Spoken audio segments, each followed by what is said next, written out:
Por partes, quiero decir. Sobre lo que vaya a ocurrir o no y territorialmente, al hilo de lo que está comentando Luis, os repregunto dos cuestiones. Una, lo de que tenga el derecho a la adhesión puede ser un brindis al sol.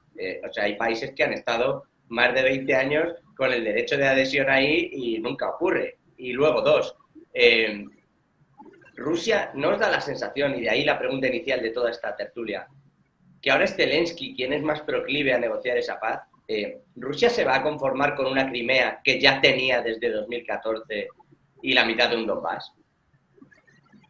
No, yo creo que no. Yo creo que pedirá más, pero ahí está el tema de hasta qué punto Zelensky, que se ha erigido internamente como el gran defensor de la integridad y de la nación ucraniana, pues puede dar un giro casi copernicano a todo esto, ¿no? Es decir, pasar de defender la integridad territorial de Ucrania, aunque sabemos la complejidad que tiene el tema de Crimea y la complejidad que hay en el Donbass, pues pasar de un discurso totalmente único en cuanto al territorio ucraniano, por ejemplo, a otro que acepte la partición del país, que acepte la pérdida territorial, pues yo creo que son cuestiones bastante complicadas, ¿no? Sí, vamos a ver, lo de la Unión Europea, pues efectivamente, como tú dices, puede ser un brindis al sol, particularmente porque es que, como ha dicho el compañero, no sabemos exactamente de qué estamos hablando. Es decir, no sabemos qué es lo que va a ser Ucrania dentro de 5 años, ¿no? Qué es lo que va a quedar territorialmente de Ucrania. En qué medida parte de Ucrania se va a convertir en Rusia o incluso, como se está hablando últimamente, pues quizás en parte de Polonia, o va a haber una especie de acuerdo federativo con Polonia, etcétera, ¿no? Entonces, es muy difícil. Yo creo que lo que se ha hecho ahora respecto a, bueno, reconocer una cierta expectativa para Ucrania, bueno, es un gesto de ánimo a Ucrania en el contexto actual, pero bueno, yo creo que no tiene mayor trascendencia.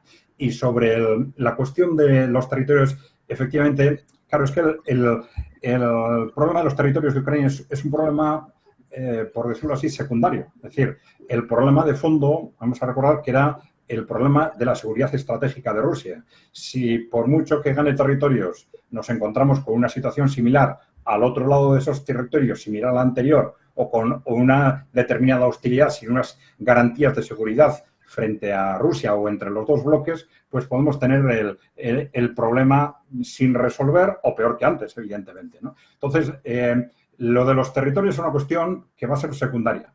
La cuestión fundamental, como lo he dicho antes, yo creo que es ese acuerdo sobre el futuro geopolítico y económico mundial entre fundamentalmente Rusia, China y Estados Unidos, y luego en lo que es Europa tiene que haber un acuerdo de seguridad estratégica en el que, de alguna forma, o a través de cambios de territorios o de otro tipo de pactos, las diferentes partes se sientan estratégicamente seguras y de alguna forma se rompa o se dé marcha atrás en ese proceso iniciado por la OTAN a partir de los años 90, de una forma, bueno, se discute si estaba firmado o no, pero bueno, de una forma en contra de lo acordado, vamos a decir, de ampliación constante de sus fronteras hacia el este. Esto se ha comentado también, la posibilidad de que la OTAN se retrotraiga a las fronteras de 1990, ¿no?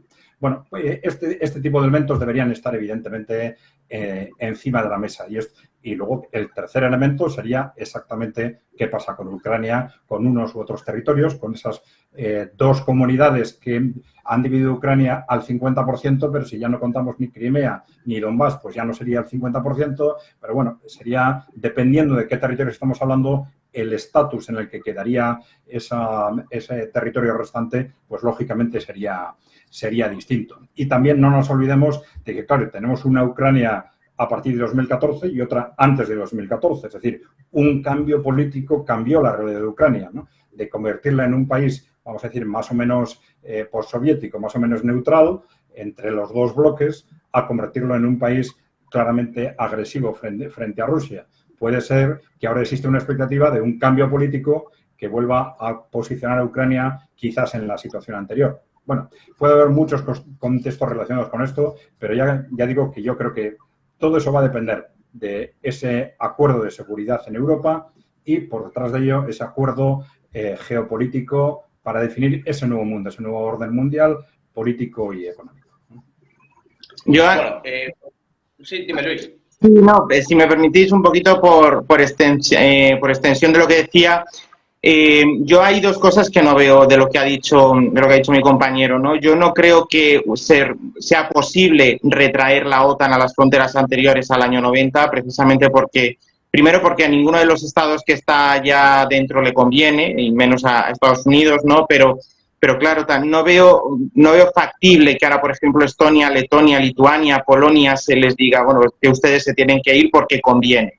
Bueno, primero, eso en el tratado de la OTAN habría que ver qué encaje puede tener y si es posible expulsar a un Estado miembro que no tiene ninguna causa abierta para acabar expulsado de la organización, ¿no? Yo creo que por esa vía esa puerta está cerrada. Y luego la otra posibilidad que se ha planteado de que parte del territorio ucraniano acabe siendo territorio polaco, pues yo tampoco lo veo. Es decir, es verdad que de esa manera ese territorio ucraniano acabaría siendo ipso facto territorio europeo, como pasó con la Alemania Oriental cuando se reunificó con la parte occidental, ¿no? Pero si hay un territorio como es Moldavia, que no se ha unificado con Rumanía y tiene muchísimas más particularidades y muchas más similitudes, ¿no? En cuanto a la lengua, las tradiciones, la tradición histórica.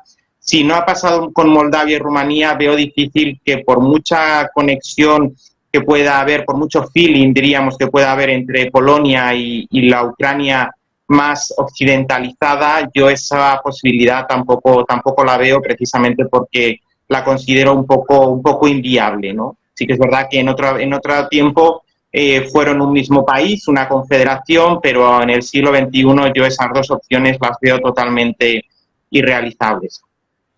No sé si Adrián quiere responder. Un segundo, sí.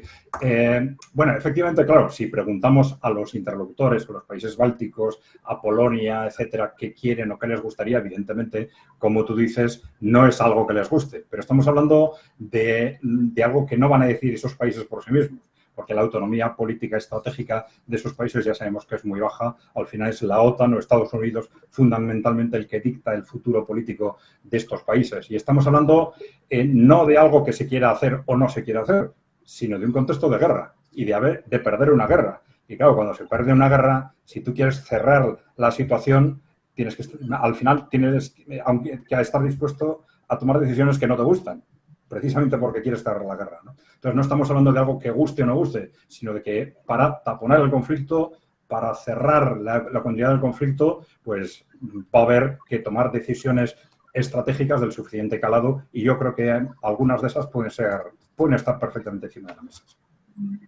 Bueno, veremos cómo se dan y qué ocurre con esto. Lo que